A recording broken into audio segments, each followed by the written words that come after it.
हरिः ओम् श्रीगुरुभ्यो नमः। हरिः ओम्।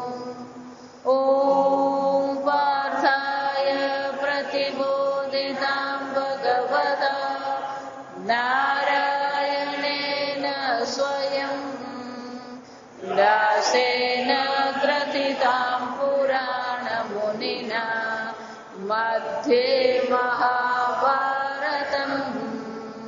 अद्वैतामृतवर्षिणीं भगवतीम् अष्टादशाध्यायिनीम् अम्ब तामनुसन्दधामि भगवद्गीते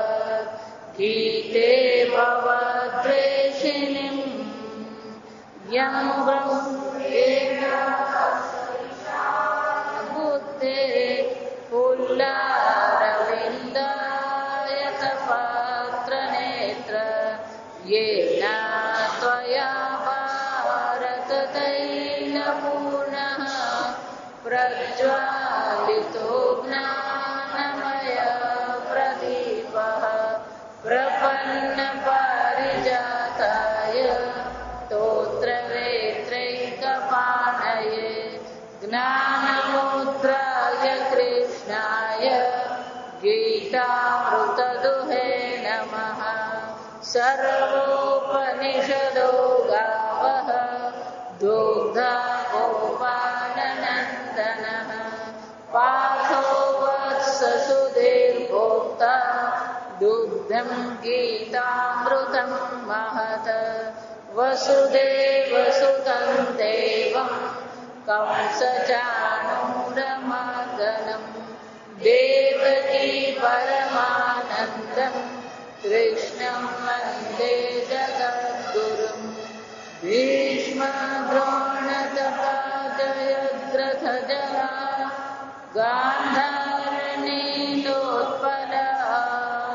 शल्यग्राहवती कृपेण वहने कर्णेन वेलाकुला अश्वत्थामविकर्णघोरमकरा दुर्योधनावर्तिनी सोत्तीर्णा खलु पाण्डवैरननदि कैवर्तकः केशवः पाराशर्यवचः सरोजममलं गीतार्थग्रन्थोत्कटम् नानाख्यानककेसरं हरिकथा सम्बोधनाबोधितम् लोके सज्जनषट्पदैरहरः प्रीयमाणं मुदा भूयात् भारतपङ्कजं कलिमल प्रध्वंसिना श्रेयसे।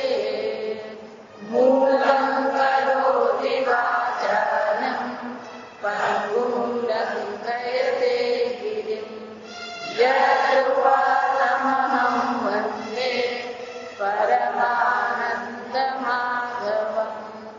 यं ब्रह्मा वरुणेन्द्ररुद्रमरुतः स्तुवन्ति दिव्यैस्तवैः वेदैः साङ्गपदक्रमोपनिषदैः गायन्ति यं सामगाः।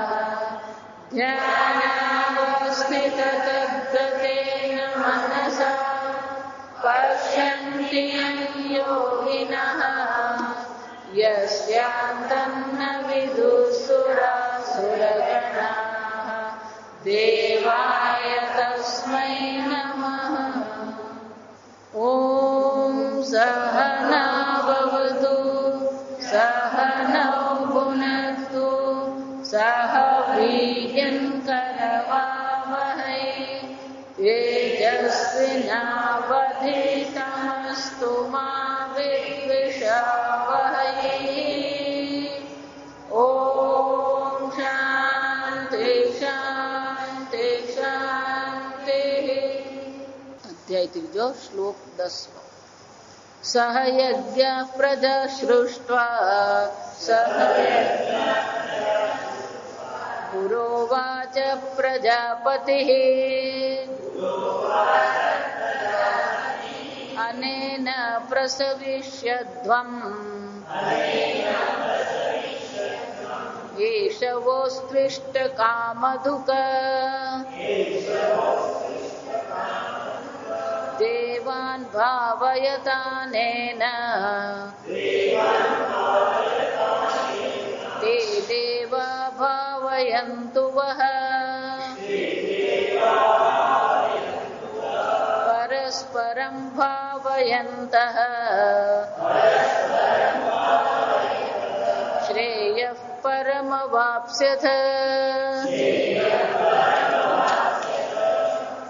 ઇષ્ટાન ભોગાન હિ વો દેવાઃ દાસ્યન્તે યજ્ઞભાવિતાઃ તૈર્દત્તાન પ્રદાયેભ્યઃ યો ભુङ्क्तेस्तेन एव सः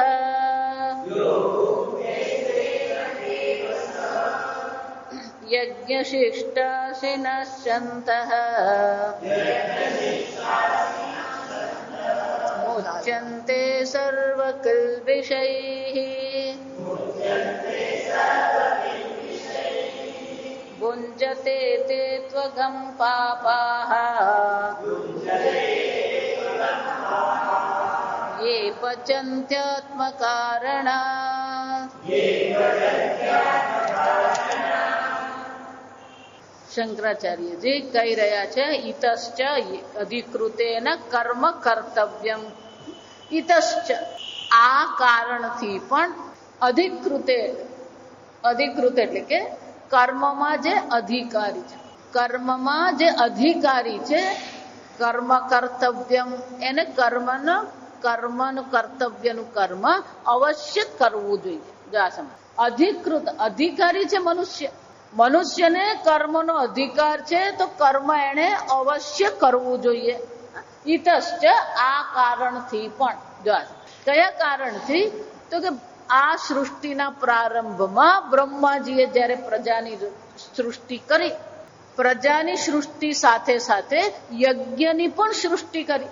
યજ્ઞની જે સૃષ્ટિ કરવામાં આવી, યજ્ઞની સૃષ્ટિ કર્યા પછી બ્રહ્માજીએ કહ્યું પુરોવાચ. પુરા ઉવાચ, પુરા એટલે કે પ્રારંભમાં, ઉવાચ ભગવાને કહ્યું અનેન પ્રસવિષ્યધ્વમ, આ યજ્ઞ દ્વારા તમે તમારા જીવનમાં ઉન્નતિ કરો, પ્રગતિ કરો, વિકાસ કરો, વૃદ્ધિ કરો. જો આ વિચાર, આ બ્રહ્માજીનું વાક્ય છે. યજ્ઞ દ્વારા તમે પ્રગતિ કરો, ઉન્નતિ કરો. એનો શું થાય? મનુષ્ય જીવનમાં યજ્ઞ વિના કોઈ વિકાસ કે વૃદ્ધિ કે પ્રગતિ શક્ય નથી. આ સમજવા. આપણે પ્રગતિ કોને માનીએ? મહિને 25,000 આવક હોય ને 1 કરોડની આવક થઈ જાય એને શું માનીએ? પ્રગતિ. 2 રૂમનું ઘર હોય ને 5 રૂમનો બંગલો બની જાય તો શું માનીએ? પ્રગતિ. 10 લાખના ફ્લેટમાં રહેતા હોય અને 50 લાખના ફ્લેટમાં રહેવા જાય એટલે શું માનીએ? બહુ આગળ વધી ગયું. શું કહેવાય? જો વિચાર, કોને આપણે આગળ વધેલો કહીએ? સમજો, વૃદ્ધિ કોને કહેવાય? વિકાસ કોને કહેવાય? જો આ વિચાર, શરીરથી વૃદ્ધિ નહીં કહેવાય, ધનની વૃદ્ધિ ને વૃદ્ધિ કહેવાય નહીં. જો આ વિચાર, ગઈ વખતનું પેલું દિવાળીનું પુસ્તક હતું, વાંચ્યું હોય તો ખબર હોય. પુસ્તક શું હતું? જો આ વિચાર, ઉપભોક્તામાંથી પ્રદાતા બનવું, લિવિંગ વર્સિસ ગેટિંગ વર્સ. ઉપભોક્તા એટલે કે આ જગતમાં આપણે શું કરીએ? ઘણું બધું ભોગવી રહ્યા છે. કન્ઝ્યુમર કહેવાય. અંગ્રેજીમાં ઉપભોક્તાને શું કહેવાય? કન્ઝ્યુમર. પ્રદાતા એટલે કોન્ટ્રીબ્યુટર. આપણે આ જગતમાંથી વધારે લઈએ છીએ કે વધારે આપીએ છીએ? જો ઉપભોગ કરીએ છીએ કે પ્રદાન કરીએ છીએ? જો સામાન્ય રીતે આપણે પ્રગતિ કોને માનીએ? વધારેમાં વધારે સારામાં સારો જે ભોગ કરે એને પ્રગતિ કહેવાય. જો પણ આપણું શાસ્ત્ર શું કહે છે? ગઈકાલે કહ્યું ને, યજ્ઞ એટલે ત્યાગ. યજ્ઞ એટલે કંઈક આપવું. જો સમજો, તમે કેટલું આપી શકો છો ને એટલા મોટા તમે છો. આ સમજો, તમે કેટલો ત્યાગ કરી શકો છો. તમે કઈ કઈ વસ્તુ વગર રહી શકો છો? આના વગર પણ મને ચાલે. જો આ વિચાર, ઓછામાં ઓછા ભોગથી રહેવું અને વધારે ને વધારે પ્રદાન કરવું, આને વિકાસ કહેવાય. પણ આપણે તો શું માનીએ છીએ? અત્યારની સાયકોલોજી શું છે? પછી કોર્પોરેટ જગત હોય, મેનેજમેન્ટ જગત હોય કે કંપની હોય, બધા શું માને છે? મને વધારેમાં વધારે નફો થવો જોઈએ. જો આ તમને ખ્યાલ જ નથી. આ કોર્પોરેટ જગત જે છે ને, આ બધા કોર્પોરેટ જગતમાં જે ચાલી રહ્યું છે ને, આપણે તો અક્કલમાં કામ નહીં. આ ટીવી આપણે લાવ્યા 27,000 ને 32,000, એ ટીવી એને 5,000 નું પડતું હોય. આ હકીકત તમને કહું છું. એ લોકો 400 ગણા નફાથી બધું કામ કરે. વિચાર, અત્યારે જ મને અહીંયા જ કોઈ કહેતું હતું, જે વસ્તુ એ લોકોને ખાલી 64 રૂપિયામાં પડે, એ 64 રૂપિયામાં પડતી વસ્તુ એ લોકો 2,000 રૂપિયામાં વેચે છે. જા, આ દવામાં પણ એવું જ છે. તમે દવા લાવો ને, આપણને એમ થાય કે આ 200 રૂપિયાની એને કઈ 200 રૂપિયામાં કે 100 રૂપિયામાં કે 150 રૂપિયામાં પડતી નહીં. આ વિચાર, એનો અર્થ શું થાય? એને અંગ્રેજીમાં ગ્રેબિંગ કહેવાય. અંગ્રેજીમાં શું કહેવાય? ગ્રેબિંગ. હું કેટલું ભેગું કરું ને હું કેટલું જૂટવી શકું. ગ્રેબિંગ એટલે જૂટવું.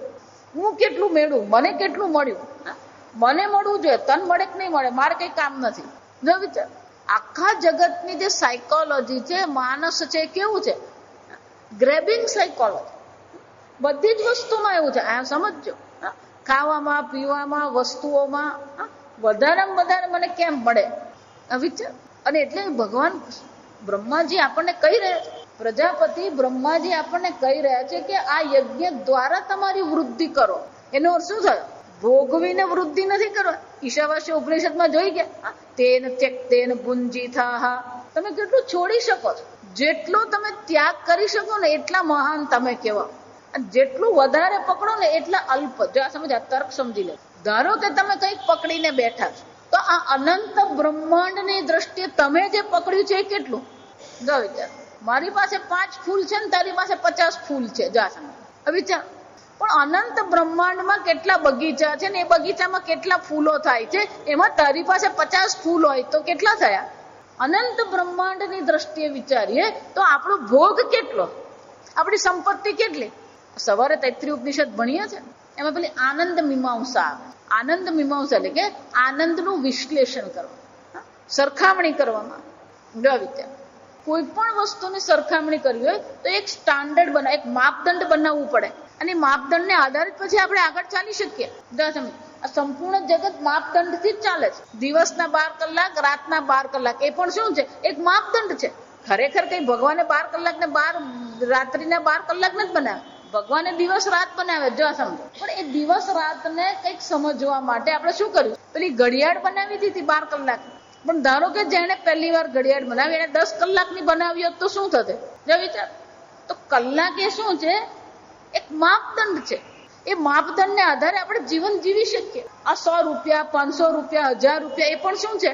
માપદંડ છે. જા વિચાર. તો એ જ રીતે એક મનુષ્યનો આનંદ કોને કહેવાય? જા સમજો. એક મનુષ્યના આનંદનો માપદંડ આપણને ઉપનિષદ આપે છે. જા વિચાર. તો ત્યાં શું કહે છે? યુવા સાધુ સ્યાદ યુવા અધ્યાપક. આ એક યુવાન છે.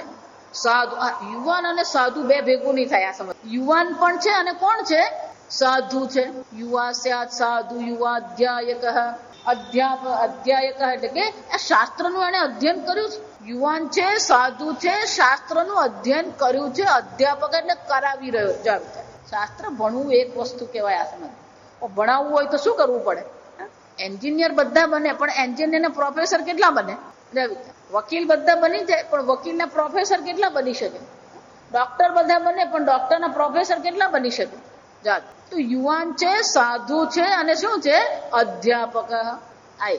આશિષ્ટ, દરિષ્ઠ, બલિષ્ઠ. આશિષ્ટ, અનેક પ્રકારની આશાઓ છે એનામાં. એટલે નિરાશાવાદી નથી, નકારાત્મક વિચારો નથી. આશિષ્ટ, દ્રઢિષ્ઠ. દ્રઢ છે, એની બુદ્ધિ કેવી છે? દ્રઢ બુદ્ધિનો. બલિષ્ઠ, બધી દ્રઢતા હોય ને, બધી આશાઓ હોય, પણ પાપડ થોડ પહેલવાનો હોય તો કરવું છું. બલિષ્ઠ, આ બધા પેલા શ્રેષ્ઠ આમ કહીએ ને, એટલે ઉત્તમ ના બધા છે ત્યાં. જો સમજ, શ્રેષ્ઠ આશાઓ છે, બળ શ્રેષ્ઠ છે, દ્રઢતા પણ કેવી છે? શ્રેષ્ઠ દ્રઢતા. જા વિચાર. આ બધું જ હોય. પણ ઘરમાં વાસણો જો અથડાતા હોય ને તો કરવું શું? તસ્યા પૃથ્વી યમ પૃથ્વી વિત્તસ્ય પૂર્ણ સ્યાત. આખી પૃથ્વી એનું સામ્રાજ્ય છે, અને એ પૃથ્વીનું સામ્રાજ્ય જ નહીં, એની જેટલી સંપત્તિ છે એ પણ કોની સંપત્તિ છે? એ બધી એની જ સંપત્તિ. જો વિચાર, સંપૂર્ણ પૃથ્વીની સંપત્તિ એની છે. યુવાન છે, સાધુ છે, અધ્યાપક છે, બલિષ્ઠ છે, દ્રઢિષ્ઠ છે, આશિષ્ટ છે. સ એક મનુષ્ય આનંદ. આ એક મનુષ્યનો આનંદ. જો આપણો આનંદ એમાં ક્યાં આવે? મને કહો. મારી પાસે 1 કરોડ રૂપિયા હોય કે 1 બિલ્ડિંગ હોય કે 5 ફૂલ હોય કે 5 કપડા હોય, એ આપણે 5 કપડા અહીંયા ક્યાં આવે? મને કહો. આપણો આનંદ શું છે? એક મનુષ્ય આનંદ છે. એક મનુષ્ય આનંદ પણ નથી ને એક મનુષ્ય આનંદનો 10મો ભાગે નથી. એનો અર્થ શું થયો? આપણી સંપત્તિથી જો આપણે પોતાને માપતા હોઈએ, આપણી સંપત્તિથી, આપણા જ્ઞાનથી, આપણા કર્મથી જો આપણે માપવાનો પ્રયત્ન કરીએ તો ક્યારેય આપણે પોતાને શ્રેષ્ઠ માની શકીશું. અને એટલા માટે શું છે, કેટલું તમારી પાસે છે, કેટલું તમે ભોગવો છો, એના કરતા તમે કેટલું આપો છો ને એ મહત્વનું છે. આ સમજો. બલિદાન આપણે એમ કહીએ, પણ એ બલિદાન શબ્દ કેમ આવ્યો? બલિએ શું કર્યું હતું? દાન કરેલું. અને બલિએ દાન કરેલું તો શાનું દાન કરેલું? બધું જ દાન કરી દીધું. સર્વસ્વ ને પોતાનો અહંકાર ભગવાનને એને સમર્પિત કરી દો. ભગવાન, મારા માથા પર પગ મૂકો. માથા પર એટલે શું છે? મારો અહંકાર પણ તમારા પગની નીચે છે. આમ આપણે કોને પ્રગતિ કહીએ? અહીંયા આગળ બ્રહ્માજી બહુ સરસ વાત કરે છે. આ સમજ. અને એના પ્રસ વિશ્વધ્વમ. આના દ્વારા, આ યજ્ઞ દ્વારા તું પ્રગતિ કર, ત્યાગથી તું પ્રગતિ કર. પણ આપણા મનમાં શું આવે? આ ત્યાગથી પ્રગતિ આવે આપણને. માતાજી, આ બધું તમે આપવાની વાત કરો ને, એમ આપી દે ને તો રસ્તા પર આવી જઈએ, એમ કઈ અપાતું હોય. પણ અહીંયા શું કહી રહ્યા? આ યજ્ઞ દ્વારા જ તમારી ઉન્નતિ છે, યજ્ઞ દ્વારા જ તમારી વૃદ્ધિ છે અને વિકાસ છે. આ સમજ. કેમ? આ યજ્ઞ કેવો છે? વહ ઈષ્ટ કામ દુઃખ. ઈષ્ટ કામ, તમારા જે ઈચ્છનીય જે બધી વસ્તુઓ છે એને પ્રાપ્ત કરાવનાર આ યજ્ઞ છે. એનો અર્થ શું થયો?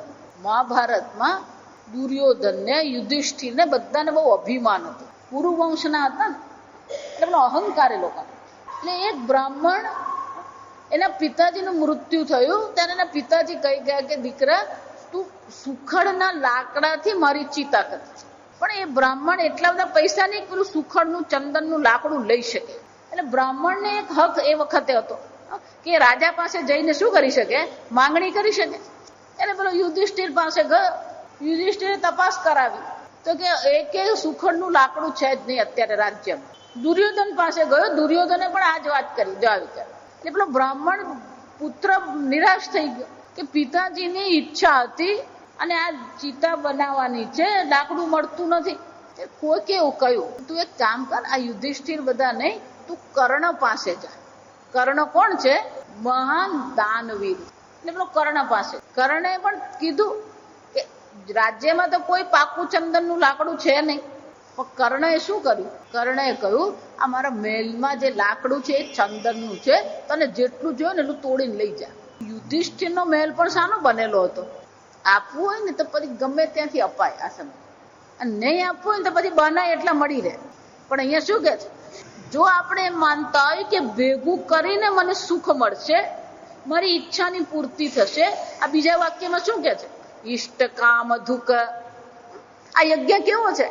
તમારી ઈચ્છાની પૂર્તિ કરનાર છે. ખરેખર યજ્ઞ કયો છે? આ કામધેનુ એ યજ્ઞ છે.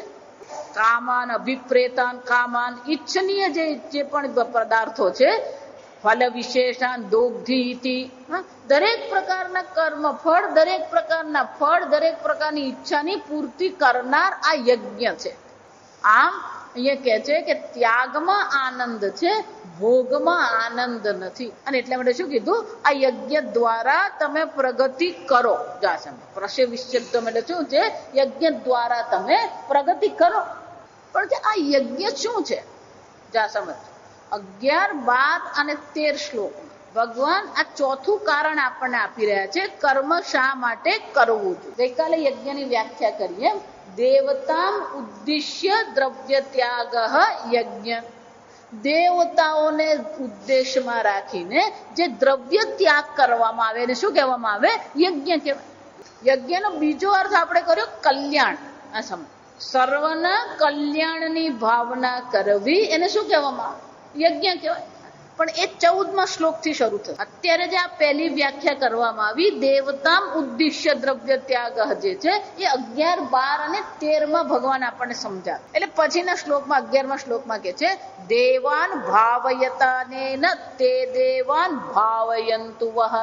તમે આવું શું કામ કહો છો કે આ યજ્ઞ દ્વારા અમારો વિકાસ થાય, યજ્ઞ દ્વારા અમારી પ્રગતિ થશે, અમારી વૃદ્ધિ થશે, એ તમે કઈ રીતે કહો છો? એટલે 11મા શ્લોકમાં એનો ઉત્તર આપતા કે છે દેવાન ઇન્દ્રાદીન ભાવયત વર્ધયત અનેન યજ્ઞેન તે દેવાહ ભાવયંતુ. તમે આ યજ્ઞ દ્વારા શું કરો? આ દેવતાઓને પ્રસન્ન કરો. બૃહદારણ્યક ઉપનિષદમાં પેલું સપ્તાન પ્રકરણ છે. સપ્તાન એટલે કે 7 પ્રકારના અન્ન. આપણે જે અન્ન ગ્રહણ કરીએ એ એક અન્ન છે. દેવતાઓનું અન્ન શું છે? તો કે આહુતિ એ દેવતાઓનું અન્ન છે. આહુતિ એ શું છે? આ દેવતાઓનું અન્ન છે. એટલે તમે જેટલી અહીંયા દેવતાઓને માટે આહુતિ આપો એટલું જ દેવતાઓનું શું થશે? વર્ધયતે ભાવયતે. એટલે શંકરાચાર્ય શું કે છે? વર્ધયતે, એમની વૃદ્ધિ થશે, એ પ્રસન્ન થશે. અને આ યજ્ઞ દ્વારા દેવતાઓની વૃદ્ધિ થશે, દેવતાઓને સંતોષ મળશે, દેવતાઓ પ્રસન્ન થશે. તે દેવાહ ભાવયંતુ વહ. અને એ દેવતાઓ તમારા જીવનમાં પ્રસન્નતા લાવશે, તમારા જીવનમાં વૃદ્ધિ લાવશે. પરસ્પરમ ભાવયંત. એનો અર્થ શું થાય? તમે દેવતાઓને પ્રસન્ન કરો એ તમારા જીવનમાં અનુકૂળતા લાવશે. જો સમજો, આપણે એવું માનીએ છીએ કે આપણે આપણી શક્તિથી ને આપણી બુદ્ધિથી આપણે જીવીએ છીએ. ખરેખર આપણું જીવન કોને કારણે છે? આ દેવતાઓના અનુગ્રહથી છે. હું બોલું છું કોને કારણે? અગ્નિ દેવતાનો અનુગ્રહ. હું જોઈ શકું છું કોને કારણે? આ દર્શન ક્રિયા કોને કારણે થઈ છે? આદિત્ય દેવતાને કારણે. તમે શ્રવણ કરી રહ્યા છો કોને કારણે? દિગ દેવતાને કારણે. જો વિચાર, તમે ચાલીને અહીંયા આવ્યા તો આ પગના દેવતા કોણ છે? વિષ્ણુ છે. આમ ખરેખર આપણું જીવન કોને કારણે છે? દેવતાઓને કારણે. આપણે માનીએ છીએ કે હું કરું છું. આ વિચારી જો, આપણે લખીએ ને એટલે આપણે શું માનીએ? મેં લખ્યું. જો પણ તું લખી શકે છે કોને કારણે? રુદ્ર દેવતાને કારણે. એટલું જ નહીં, આ પ્રાણ છે, અપાન છે, વ્યાન છે, સમાન છે, આ બધા વાયુઓ શું થઈ રહ્યા છે? પ્રવૃત્તિશીલ છે. આ બધા વાયુઓને કારણે તમારું જીવન છે. એનો અર્થ શું થયો? ખરેખર તમે જીવન જીવી શકો નહીં જો દેવતાઓનો અનુગ્રહ હોય નહીં. એટલા માટે આપણે ગુજરાતીમાં વિનાશ કાળે વિપરીત બુદ્ધિ. આપણી બુદ્ધિ પણ જે કામ કરે ને એ દેવતાઓના અનુગ્રહથી કામ કરે. જ્યારે પણ આપણી બુદ્ધિ થોડી ઠપ થઈ જાય, આપણી બુદ્ધિમાં સમજદારી નહીં હોય તો સમજી લેવાનું કે પેલા દેવતાઓનો અનુગ્રહ શું છે? ઓછો થઈ રહ્યો. આ સમજ, દેવતાઓનો જો અનુગ્રહ હોય તો કોઈ પણ સામાન્ય બાબત આપણે તરત સમજી શકીએ. અને એટલે ભગવાન કહે છે તમે યજ્ઞ દ્વારા દેવતાઓને પ્રસન્ન કરો, એ દેવતા તમારા જીવનમાં અવશ્ય અનુકૂળતા લાવશે. પરસ્પરમ ભાવયંત. આ પ્રકારથી એકબીજાને તમે પ્રસન્ન કરતા રહો. અને અર્જુન, તારી ઈચ્છા તો શાની છે? ધર્મ અર્થ કામની તને ઈચ્છા નથી. તને ઈચ્છા શાની છે? યેન શ્રેયો હમાપ્નુયામ. મને જેનાથી મને શ્રેયની પ્રાપ્તિ થાય એ તમે મને કહો. તદેકમ વદ નિશ્ચિત્ય યેન શ્રેયો હમાપ્નુયામ. એને ભગવાનને આગળ શું કહ્યું? જેના દ્વારા મને શ્રેયની પ્રાપ્તિ થાય એ તમે મને કહો. એટલે ભગવાન અહીંયા કે છે પરસ્પરમ ભાવયંત શ્રેય પરમ વાપ્સ્યથ. અર્જુન, આ પ્રકારથી દેવતાઓને તું પ્રસન્ન કરશે, દેવતાઓ તારા જીવનમાં અનુકૂળતા લાવશે તો તને શ્રેયની શું છે? અવશ્ય પ્રાપ્તિ. હું જે કહું છું ને વારંવાર કે રોજ પ્રાર્થના કરો, જપ કરો, પૂજા કરો. વિચાર, પૂજા દ્વારા જ બુદ્ધિ આપણી વૃદ્ધિ થાય. કાળીદાસને પણ શું થયું? આ બધાને વાર્તા ખબર છે પણ જીવનમાં કોઈ ઉતારવા તૈયાર નથી. તકલીફ ત્યાં છે. કાળીદાસ પણ કોણ હતો?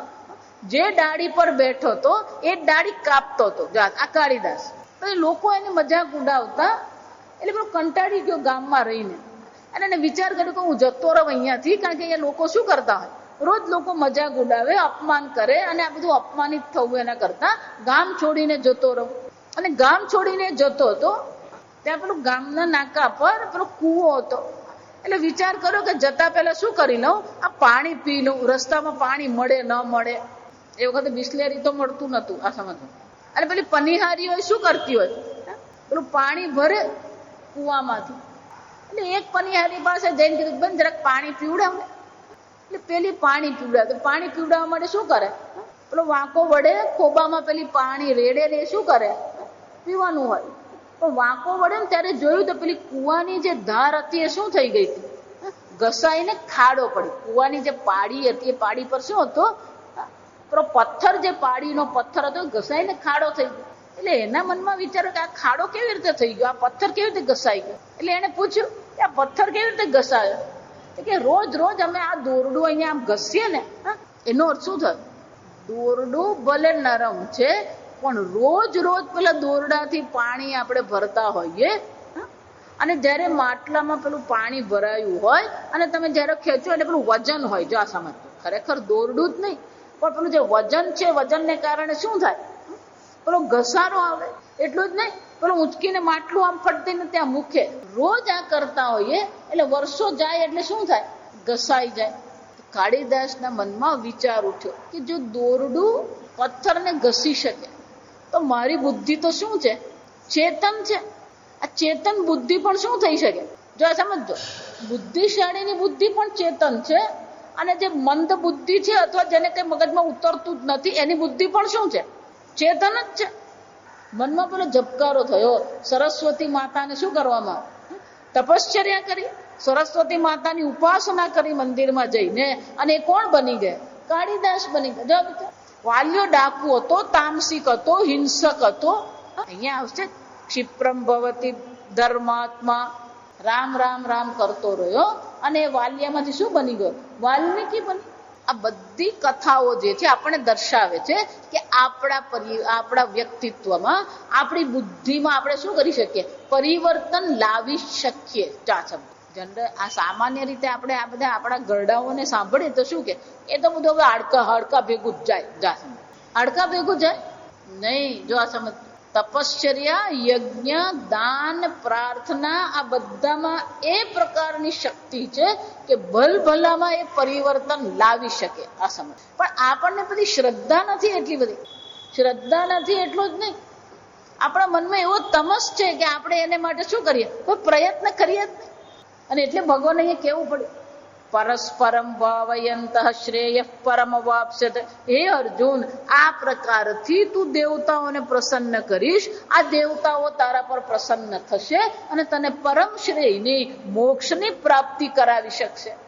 આમ દેવતાઓ, જો આ સમજા, ચોથું કારણ છે કર્મ કરવા પાછળનું ચોથું કારણ કયું છે, આ દેવતાઓની રોજ પૂજા થવી જોઈએ. દૈનિક પ્રાર્થના એને કહેવાય. રોજ દેવતાઓની પૂજા થવી જોઈએ, રોજ દેવતાઓને પાઠ થવો જોઈએ. આ રોજનું છે. આ જગત પાસેથી આપણે લઈએ છે તો જગતને આપવું એ આપણું શું થઈ જાય, કર્તવ્ય. સૂર્ય પાસે પ્રકાશ લઈએ છે. આ સ્કૂલોમાં જાઓ તો બાળકોને આ બહુ સામાન્ય દ્રષ્ટાંતો આપો કે આ ટ્યુબલાઇટ ચાલી રહી છે, એનો અર્થ શું થયો, પેલી વીજળી છે, અને મહિનાને અંતે શું આવે, વીજળીનું બિલ આવે. પણ બિલ ન ભરીએ તો એ બધા તરત છોકરાઓ બોલે કાપી જાય. જાસમ છોકરાઓ તરત શું કે કાપી જાય. બિલ નહીં ભરે તો પેલો આવીને શું કરી જવાનું, કાપી જવાનું. તો સૂર્ય ભગવાન આપણને પ્રકાશ આપી રહ્યા છે, સૂર્ય ભગવાન આપણને ગરમી આપી રહ્યા છે. બિલ ભર્યું કે પેલો એક છોકરો કે પણ બિલ મોકલ્યું જ નથી. હોસ્પિટલમાં જાય ને પેલો ઓક્સિજનનો બાટલો ચડાવે, જે ઓક્સિજનનો બાટલો ચડાવે ને એનો ભાવ હોય. તો આ હવામાંથી ઓક્સિજન લીધો, બાટલાનો ભાવ ભર્યો. આ જગતમાંથી, એને કીધું ને આગળ કન્ઝ્યુમર, આ જગતમાંથી બધી વસ્તુઓ આપણે વાપરીએ છીએ, પણ આપણો ફાળો નોંધાવ્યો, કોન્ટ્રીબ્યુશન કર્યું આપણે. સૂર્ય, વાયુ, અગ્નિ, ચંદ્ર. સૂર્ય આપણને ઉષ્ણતા આપે છે, ચંદ્ર આપણને શીતળતા આપે છે. દિગ દેવતા, વાયુ દેવતા, સૂર્ય દેવતા, આ બધા શું કરી રહ્યા છે, અનુગ્રહ કરી રહ્યા છે. જો એમની પાસે આપણે લઈ રહ્યા છે તો આપવું એ પણ આપણે શું થઈ જાય, કર્તવ્ય છે. દેવતાઓ આપણા પર અનુગ્રહ કરી રહ્યા છે તો દેવતાઓને આપવું એ આપણું કર્તવ્ય છે. આ સમજ. પણ જો આ દેવતાઓને ન આપીએ, આ સમજો, આ એક બીજી ચર્ચા. અસમ શ્રેય પરમ વાપ્સ્યથ. અર્જુન, તને શ્રેયની પ્રાપ્તિ થશે. આ બહુ મજાનું છે. આપણને આ બધું છે ને આમ હિદ્દું જ લાગે, પણ ટીકાકારો છે ને બહુ સરસ મજાના અર્થ કાઢતા હોય. જો દેવતાઓને તમે પ્રસન્ન કરો, દેવતાઓ તમને પ્રસન્ન કરે. આમ શું થઈ ગયું? પરસ્પર. જો પરસ્પર જો આ પ્રસન્નતા કરવામાં આવે તો પછી મારા એકલાને શ્રેયની પ્રાપ્તિ થાય, દેવતાઓને શ્રેયની પ્રાપ્તિ નહીં થાય. જો વિચારી જો, તમે દેવતાઓને પ્રસન્ન કરો, દેવતાઓ તમને પ્રસન્ન કરે, તમને શ્રેયની પ્રાપ્તિ થાય, તો દેવતાઓને પણ શ્રેયની પ્રાપ્તિ થવી જોઈએ. તે દેવતાઓને શ્રેયની પ્રાપ્તિ થાય છે. ઉભયથામ પરશ્રેય પ્રાપ્તિ વિધિ પ્રતીયતે તથાપી વિચાર્યમાણે. એવું લાગે છે કે બંનેને શ્રેયની પ્રાપ્તિ થાય એવું દેખાય છે વિચાર્યમાણે. પણ જો વિચાર કરીએ તો શું થાય? આ ધર્મનું જે અનુષ્ઠાન કરવામાં આવી રહ્યું છે, દેવતાઓને જે પ્રસન્ન કરવામાં આવી રહ્યા છે, એ પરમ શ્રેય કોને પ્રાપ્ત થાય? મનુષ્યને પ્રાપ્ત થશે, દેવતાઓને નહીં. જો સમજો, જો વિચારીજો, કેમ દેવતાઓને પ્રાપ્ત નહીં થાય? તમે દેવતાઓને પ્રસન્ન કરો અને દેવતાઓ તમને પ્રસન્ન કરે, અનુકૂળતા આપે, તમને શ્રેયની પ્રાપ્તિ થાય, તો પછી દેવતાઓને પણ શ્રેયની પ્રાપ્તિ થવી જોઈએ. ઉભયેષામ. જો વિચાર, પ્રજાનામેવ ધર્મ ઉપદેશ વિષયત્વેન ઉક્ત ધર્મ અનુષ્ઠાન લભ્ય પરમ શ્રેય પ્રાપ્તિ વિધિ ન દેવાનામ. પણ આ જે પ્રાપ્તિ જે છે, શ્રેયની પ્રાપ્તિ છે, એ દેવતાઓને નથી. કેમ? જા સમજો. દેવતાઓને જ નહીં, સામાન્ય મનુષ્યને પણ શ્રેયની પ્રાપ્તિ નથી. કેમ? માગ્યા વગર માય નહીં આપે. એટલે વારંવાર કહું, તમે નિશ્ચય કરશો ને તો મોક્ષ છે, તમે ઈચ્છા કરશો ને તો મોક્ષ છે. તમને એમ થતું હોય કે ના રે, અમને તો આ જગતમાં બહુ મજા આવે છે, આનંદ આવે છે, હાફૂસ કેરી ખાવાની ને આઈસ્ક્રીમ ખાવાનું ને ઉબાડિયું ખાવાનું, શું કરવાનું? આરામથી રહેવાનું. આ બધું શ્રેય ને મોક્ષ ને કોણે જોયું? જાય પુરુષાર્થ કોને માટે છે? ધર્મ ઉપદેશ એટલે કે આ પુરુષાર્થ કોનો છે? ધર્મ, અર્થ, કામ અને મોક્ષ જે પુરુષાર્થ કહીએ એ દેવતાઓ માટે છે. પુરુષાર્થ તો કોને માટે છે? મનુષ્ય માટે. દેવતાઓને મોક્ષની ઈચ્છા થાય નહીં. જો સમજો, દેવતાઓ તમારું કલ્યાણ કરશે, પણ દેવતાઓમાં મોક્ષની ઈચ્છા છે જ ને. યમરાજાએ પણ શું કહ્યું? નચિકેતાએ જયારે માંગણી કરી બ્રહ્મ વિદ્યાની, દેવાનામ વિચિકિત્સા, આ દેવતાઓ પણ એમાં શું કરે છે? દેવતાઓને દુર્લભ છે. હે નચિકેતા, દેવતાઓને પણ આ બ્રહ્મ વિદ્યા કેવી છે? દુર્લભ બ્રહ્મ વિદ્યા. કારણ કે એમને ઈચ્છા થતી જ નથી. બહુ સુખમાં રહેતા હોય ને એને આ મોક્ષની ઈચ્છા થાય ને, અને બહુ દુઃખમાં હોય, પણ નરક વાળો છે એને પણ શું છે? મોક્ષની ઈચ્છા થાય. અને એટલે ટીકાકાર કહે છે કે દેવતાઓને મોક્ષની ઈચ્છા નથી, આ પુરુષાર્થ દેવતાઓ માટે નથી, અને એટલા માટે શ્રેયની પ્રાપ્તિ પણ કોના માટે છે? દેવતાઓ માટે છે. ન દેવાના, દેવતાઓ માટે આ નથી. આ મોક્ષની પ્રાપ્તિ તો કોને માટે છે? મનુષ્ય માટે.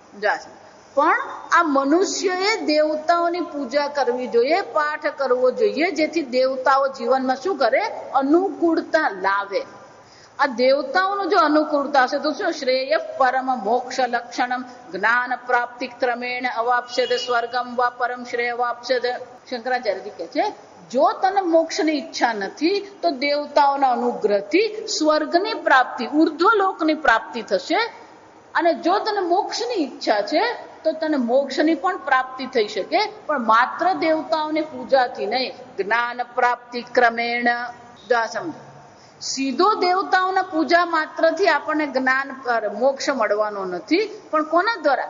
જ્ઞાન પ્રાપ્તિ ક્રમેણ. ગઈકાલે કહ્યું એમ, દેવતાઓનો આપણે પ્રાર્થના કરીશું, આપણું અંતઃકરણ શુદ્ધ થશે, અને શુદ્ધ અંતઃકરણ હશે તો શું થશે? આ મોક્ષની પ્રાપ્તિ, જ્ઞાનની પ્રાપ્તિ થશે, અને જ્ઞાન દ્વારા જ મોક્ષની પ્રાપ્તિ. એટલે શંકરાચાર્યજી કહે છે, જ્ઞાન પ્રાપ્તિ ક્રમેણ મોક્ષ અવાપ્સ્યથ. આ પ્રકારથી એને મોક્ષની પ્રાપ્તિ થશે. પણ ધારો કે અમે દેવતાઓને પ્રાર્થના નહીં કરીએ તો અમે તો આ બધા ભોગ કરવાના જ. ભોગ, જો આ સમજો, હું અનેક વાર કહું છું, અર્જુનને પણ રાજ્યની ઈચ્છા હતી અને દુર્યોધનને પણ રાજ્યની જ ઈચ્છા હતી. અર્જુનને પણ રાજભોગની ઈચ્છા હતી અને દુર્યોધનને પણ શું હતી? રાજભોગની ઈચ્છા. ધર્મ, અર્થ અને કામની ઈચ્છામાં કોઈ દોષ નથી. સ્વર્ગની ઈચ્છા કરો, કોઈ વાંધો નથી. સંપત્તિની ઈચ્છા કરો, કોઈ વાંધો નથી. ભોગની ઈચ્છા કરો, કોઈ વાંધો નથી. પણ ધર્મનું ઉલ્લંઘન કરીને જો તમે સંપત્તિ મેળવી, ધર્મનું ઉલ્લંઘન કરીને જો તમે ભોગ કર્યો તો એ તમને સુખી કરી શકે નહીં. પાંડવોને પણ રાજ્યની ઈચ્છા હતી, રાજભોગની ઈચ્છા હતી, પણ ધર્મનું ઉલ્લંઘન કરવા તૈયાર નતા. દુર્યોધનને ઈચ્છા હતી, પણ દુર્યોધન શું કરતો હતો? બધા પ્રકારે એને ધર્મનું ઉલ્લંઘન કર્યું હતું. એટલે આપણું શાસ્ત્ર કહે છે સંપત્તિ કે ભોગની ઈચ્છા કરવામાં કોઈ દોષ નથી, પણ ધર્મનું ઉલ્લંઘન થવું જોઈએ નહીં.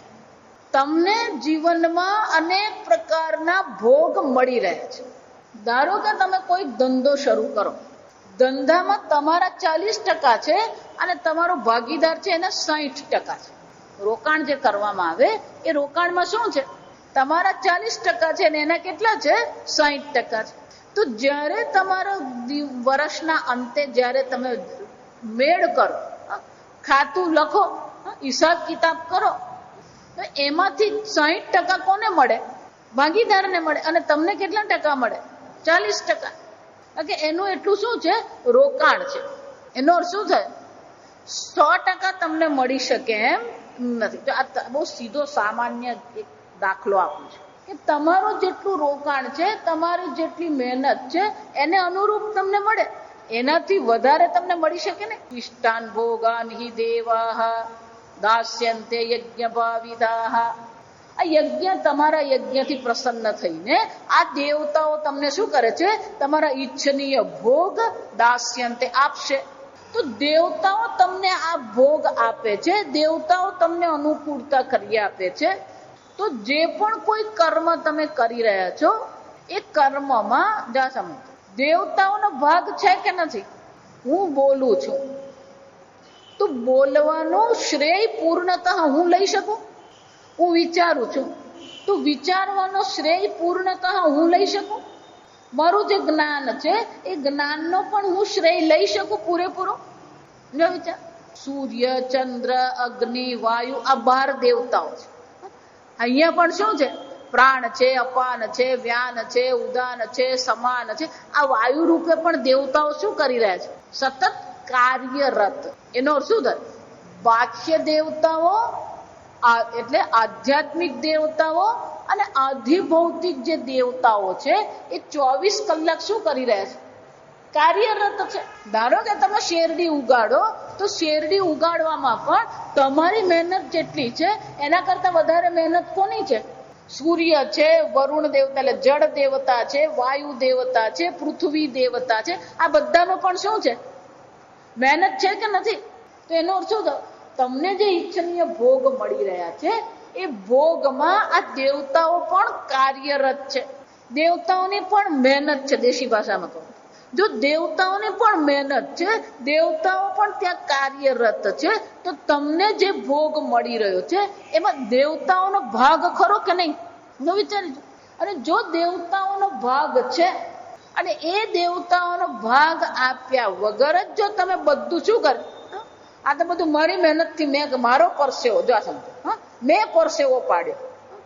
એ ભગવાનની ત્વગ દેવતા, વાયુ દેવતાની કૃપા છે ને એટલે તો પરસેવો થાય. જો આ સમજ. એટલે ભગવાન કહે છે કે તું જો તને આ ભોગ જે મળી રહ્યા છે એ ભોગ બધા તું જ જો ભોગવતો હોય, ઇષ્ટાન ભોગાન હિ તે દેવાહ દાસ્યન્તે યજ્ઞ ભાવિતાહ.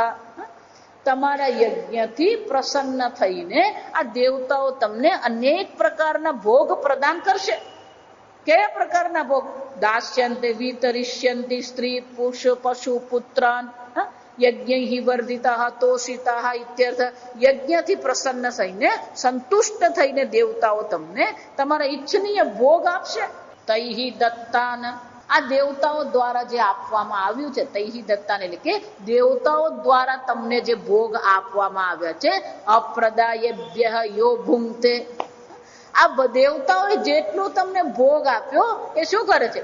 અપ્રદાયેભ્ય. પણ એ દેવતાઓને તમે એમાંથી કોઈ ભાગ આપતા નથી ને શું કરો છો? ભુંક્તે. જે મળ્યું એ બધું શું કરવાનું? બધું મારે જ ભોગવવાનું. જો વિચાર. તો એનો અર્થ શું થયો? જો બધું આપણે જ ભોગવીએ તો ભગવાન શું કહે?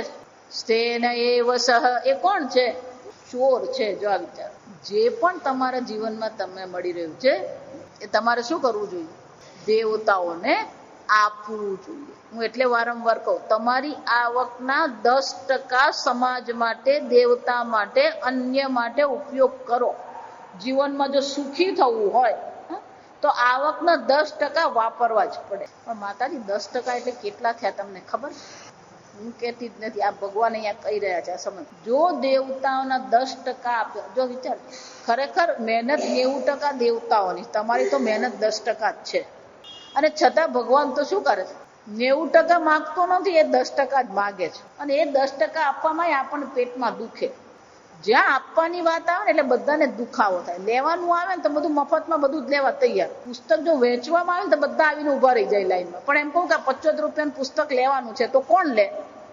2 જણા લે. જો સમજ. પણ હમણાં હું એમ કહું કે આ બધાને પ્રસાદી આપવાની છે, શું થઈ જાય? બધા લાઈનમાં ઉભા રહી જાય. જો વિચારી, આપવાનું આવે ને એટલે આપણી બુદ્ધિ સંકુચિત થઈ જાય. આ સમજો, હકીકત કહું. પણ ભગવાન સ્પષ્ટપણે કહે છે કે તમને જે ભોગ મળી રહ્યા છે, તમને જે બધું મળી રહ્યું છે, એમાંથી તમારે શું કરવું? જે આપ્યા વગર ભોગવે છે સ્તેન એવ સહ. એ કોણ છે? ચોર છે. સ્તેન એટલે શું છે? ચોર છે. શંકરાચાર્ય બહુ સરસ, અદત્વા અદત્તા દત્તાન અપ્રદાયેભ્ય અદત્વા આનૃણ્યમ. આ નૃણ્યમ એટલે કે આ દેવતાઓનું ઋણ છે. દેવતાઓનું ઋણ છે કે તમારા માટે કામ કરી રહ્યો. તમારા શ્વાસ ચાલી રહ્યા છે, તમારો પ્રાણ ચાલી રહ્યા છે, તમારા શરીરમાંથી અશુદ્ધિ નીકળી રહી છે, તમારા પેટમાં પાચન થઈ રહ્યું છે, તમારું હૃદય ચાલી રહ્યું, તમારું મગજ ચાલી રહ્યું. આ કોને કારણે ચાલે? દેવતાઓને કારણે. તમે પાચન કરો છો, તમે હૃદય ચલવો છો. તમે પ્રાર્થના કરો કે નહીં કરો, તમે આપો કે નહીં આપો, દેવતાઓ તો એમનું કામ કરી જ રહ્યા છે. આ સમજ. અને જો એ બધા કાર્યરત છે તો એમનો ભાગ એમને મળવો જ જોઈએ. અને એ ભાગ કેટલું કહેવાય? 10%. કુટુંબ મોટું હોય, પરિવાર વધારે હોય તો 5%. જો આ સમજ. પણ જો એ 10% ભાગ તમે કાઢતા નથી, સ્તેન એવ સહ. જો આપણે જે પણ આવક કરીએ ને એને ઇન્કમ ટેક્સ કહેવાય. તમે જે પણ કંઈ આવક કરો તો સરકાર પણ એમાં ભાગીદાર છે. સરકાર તમને રસ્તો આપે છે, આ બધી વ્યવસ્થા કરી આપે છે. સરકાર તમને વ્યવસ્થા કરી આપે છે એટલે તમે આવક કરી શકો છો. તો પછી સરકારને પણ તમારે શું કરવું પડે? કર ભરવો જ પડે. તમારી આવક પર તમારે ભરવો જ પડે. તમારા વેચાણ વેરો, જો સમજો, અનેક પ્રકારના છે. આવકનો વેરો છે, વેચાણનો વેરો છે, આ બધા વેરા છે. આ વેરો ભરવો જ પડે તમારે. પણ વેરો નથી ભરતો એને આપણે ગુજરાતીમાં કર ચોરી કહેવાય. એને શું કહેવાય? કર ચોરી. એટલે કે જેટલો ટેક્સ એને ભરવો જોઈએ એ ટેક્સ ભરતો નથી, એને કર ચોરી કહેવાય. એમ દેવતાઓ અહીંયા આગળ બધું કામ કરી રહ્યા છે પણ દેવતાઓને ટેક્સ ભરતો નથી. એને શું કહેવાય? આ દેવતાઓની ચોરી કરે કહેવાય. જો આ વિચાર. અને એટલે ભગવાન શું કહે છે? સ્તેન એવ સહ. આ દેવતાઓનું ઋણ છે આપણા પર. એ ઋણ ચૂકવ્યા વગર જ જે ભોગવે છે, યો ભૂંગતે સ્વદેહ ઇન્દ્રિયાણમ એવ તર્પયંતી. શંકરાચાર્ય શબ્દ બહુ મજાનો વાપરે. જે પણ કઈ ભોગ મળ્યા એનાથી પોતાના દેહને, પોતાની ઇન્દ્રિયને તૃપ્ત કરે છે. સ્વદેહ ઇન્દ્રિયાણી તર્પયત. એ પોતાના દેહ, મન, બુદ્ધિને તૃપ્ત કરે છે, પણ દેવતાઓ માટે કશું કાઢવા તૈયાર નથી. સ્તેન તસ્કર એવ દેવાદિ સ્વપહારી. આ દેવતાઓનું જે સંપત્તિ છે એનું અપહરણ કરનારો છે. જો આ વિચાર. હું એટલે વારંવાર કહું કે જીવનમાં જ્યારે પણ દુઃખ હોય એટલે સમજવાનું કે કંઈક ખોટું થયું છે અથવા કંઈક ખોટો ભોગ થયો છે તો જ જીવનમાં દુઃખ આવે.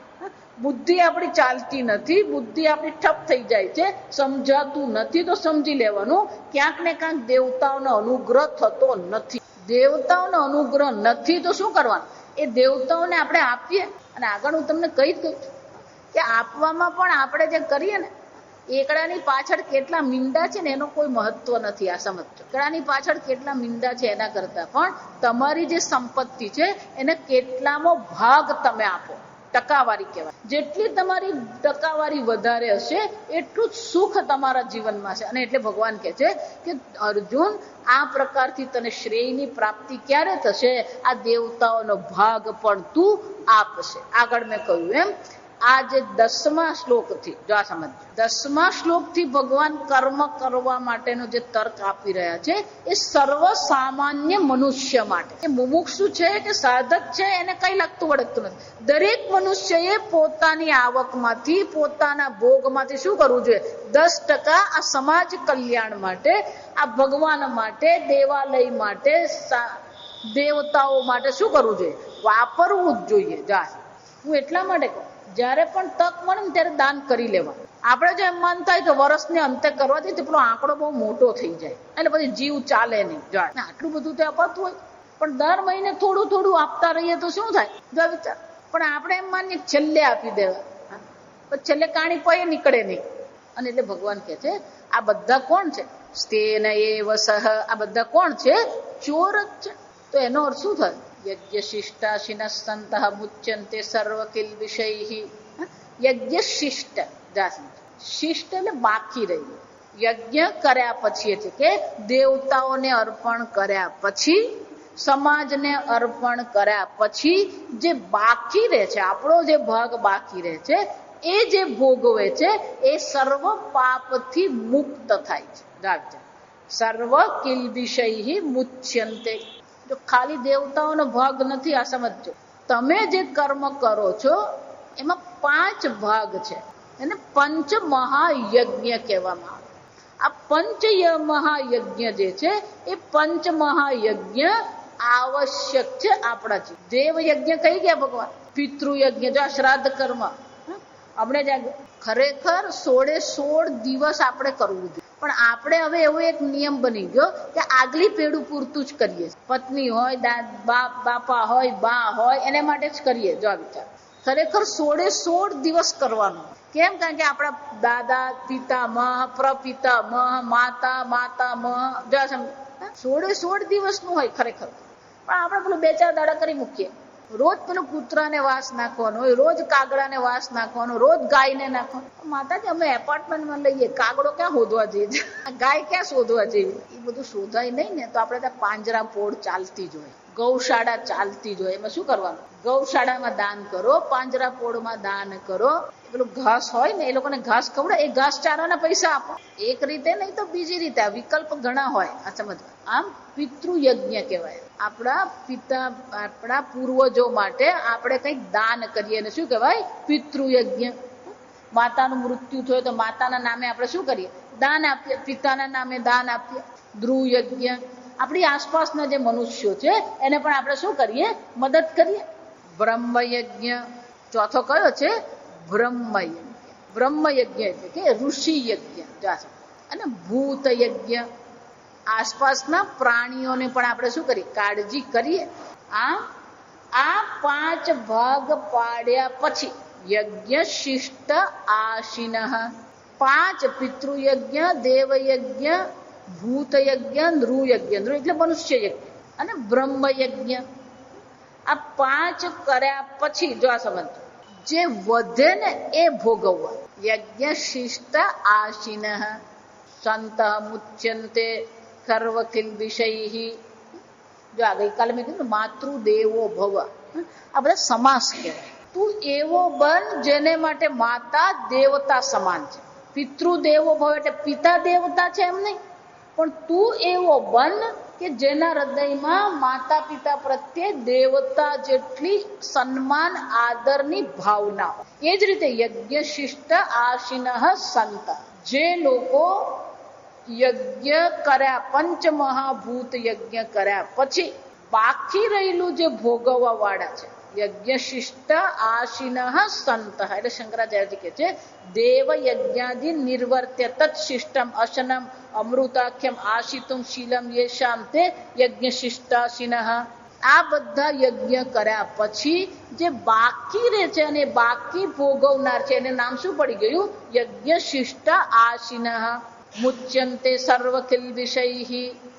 સર્વ પ્રકારના પાપ, સર્વ પાપૈ, સર્વ પ્રકારના પાપથી એની મુક્તિ થાય. એનો અર્થ શું થાય?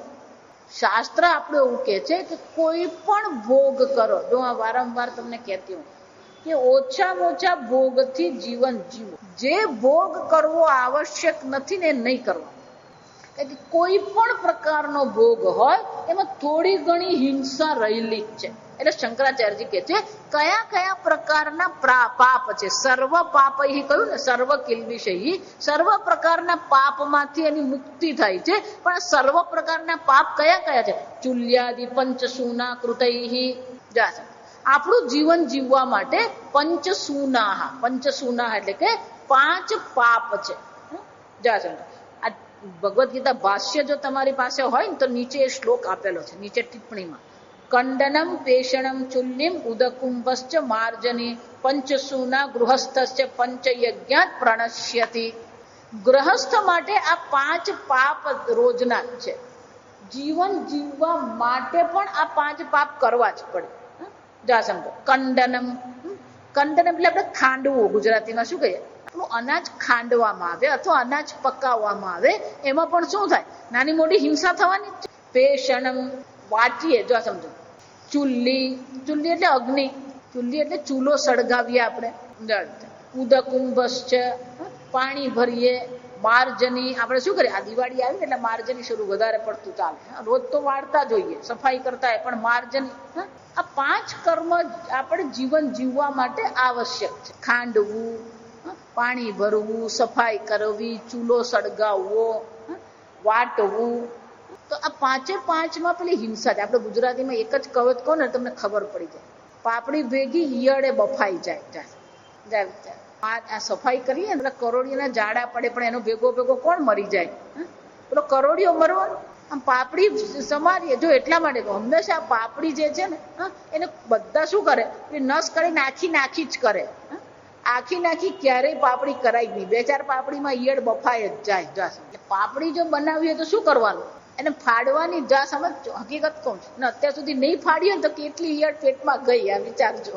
એનો અર્થ એવો ને કે ખાલી અહીંયા આપણે ચાલીએ તો પણ રસ્તામાં શું થવાનું?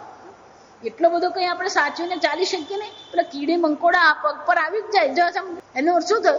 ખાલી જીવન જીવવા માટે આપણે જે કર્મ કરીએ છીએ એમાં પણ શું થાય છે? અનેક પ્રકારની હિંસાઓ રહેલી છે. એને શું કહેવાય? પંચસૂના ગ્રહસ્થ. આ ગ્રહસ્થ માટે આ 5 પ્રકારના પાપ થવાના જીવન જીવવા માટે પણ. અને જો આ 5 પ્રકારના પાપ થતા હોય તો પછી પેલા 5 પ્રકારના યજ્ઞ અવશ્ય કરવા પડે. તો કે 5 યજ્ઞ કયા છે? અધ્યાપનમ બ્રહ્મયજ્ઞ. અધ્યાપનમ બ્રહ્મયજ્ઞ. અધ્યાપનમ બ્રહ્મયજ્ઞ એટલે કે શાસ્ત્ર અધ્યયન કરવું એ બ્રહ્મયજ્ઞ છે. પિતૃયજ્ઞ તર્પણમ. આ પિતૃયજ્ઞ એટલે કે તર્પણ કરવું. હોમ દૈવ. આ દેવતાઓને આહુતિ આપી હોમ કરવો એ દેવયજ્ઞ છે. બલિર્ભૌત.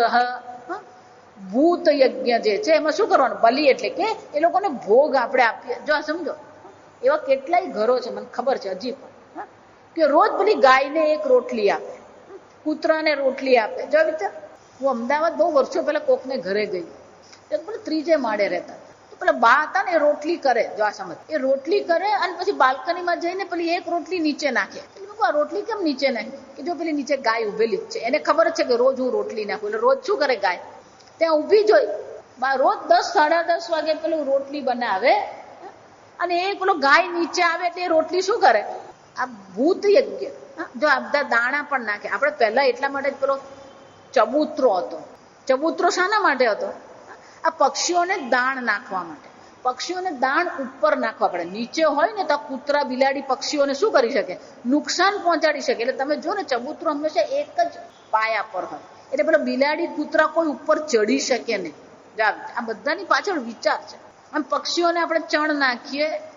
પહેલા તો તમે ઘરમાં ગામમાં પાદર હોય ને, જાશો એને હવાડો કહેવાય. હવાડો એટલે શું છે?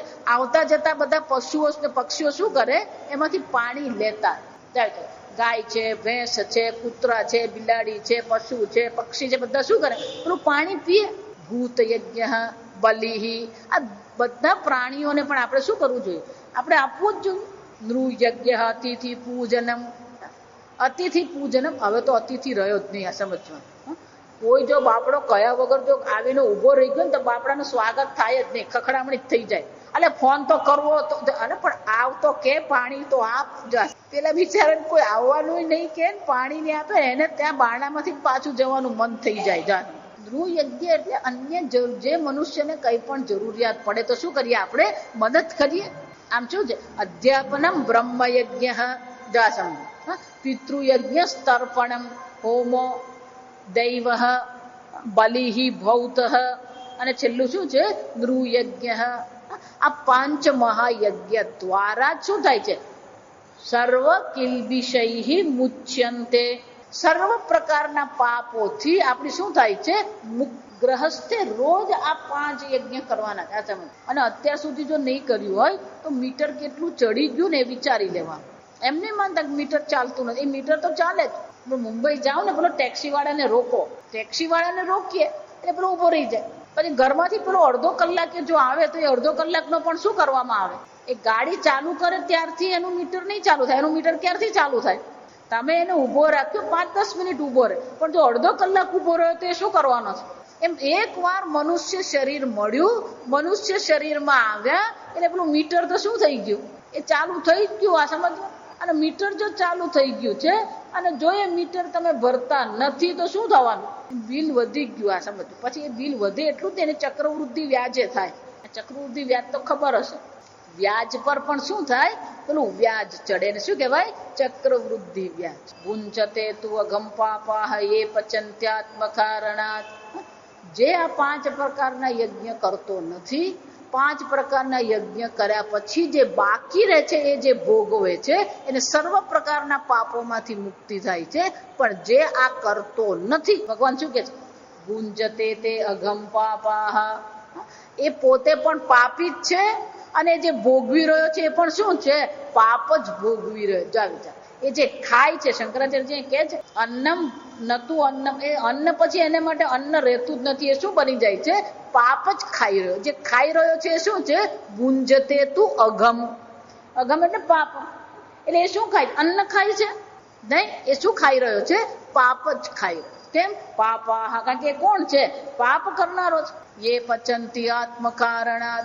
જે પોતાનું જ વિચારીને બેઠો છે, જે પોતાનું જ સંભાળીને બેઠો છે, એનું જીવન પણ પાપકારી છે. અને એ જે ભોગવી રહ્યો છે બધી વસ્તુ પણ શું છે? પાપ માત્ર છે. એનો અર્થ શું થયો? ભગવાન પર ચોથું કારણ આપણને આપે છે કે કર્મ અવશ્ય કરવું જોઈએ. અને એ કર્મ પણ કયા છે? 5 મહાયજ્ઞ કરવાની જરૂર છે. જો 5 મહાયજ્ઞ અર્જુન જીવનમાં નથી તો પછી એનું જીવન પણ પાપ છે, એ ભોગવી રહ્યો છે એ પણ પાપ જ છે, અને એ પણ કોણ છે? પાપી જ છે. આમ ભગવાન ચોથું કારણ આપણે આપીને કહે છે કે આ પ્રકારથી યજ્ઞ રોજ કરવો જોઈએ, એમનો ભાગ એમને આપવો જ જોઈએ. તો જ આપણા જીવનમાં સુખ, શ્રેય અને શાંતિની પ્રાપ્તિ થઈ શકે. આગળ ઓમ સ્વસ્તિ પ્રજાભ્ય પરિપાલયન્તામ ન્યાયેન માર્ગેણ મહિં મહિષાઃ ગોબ્રાહ્મણેભ્ય શુભમસ્તુ નિત્યં લોકા સમસ્તા સુખિનો ભવન્તુ કાલે વર્ષતુ પર્જન્યઃ પૃથ્વી સસ્યશાલિની દેશોऽયં ક્ષોભરહિતઃ બ્રાહ્મણા સन्तુ નિર્ભયાઃ ઓમ સર્વેષાં સ્વસ્તિર્ભવતુ સર્વેષાં શાંતિર્ભવતુ સર્વેષાં પૂર્ણં ભવતુ સર્વેષાં મંગલં ભવતુ સર્વે ભવन्तુ સુખિનઃ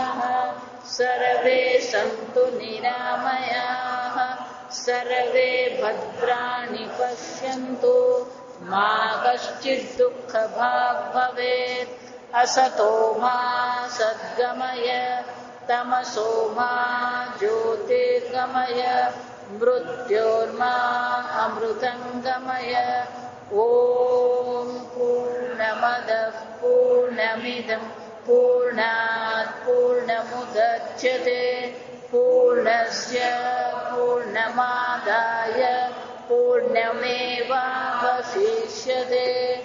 ઓમ શાંતિ શાંતિ શાંતિ.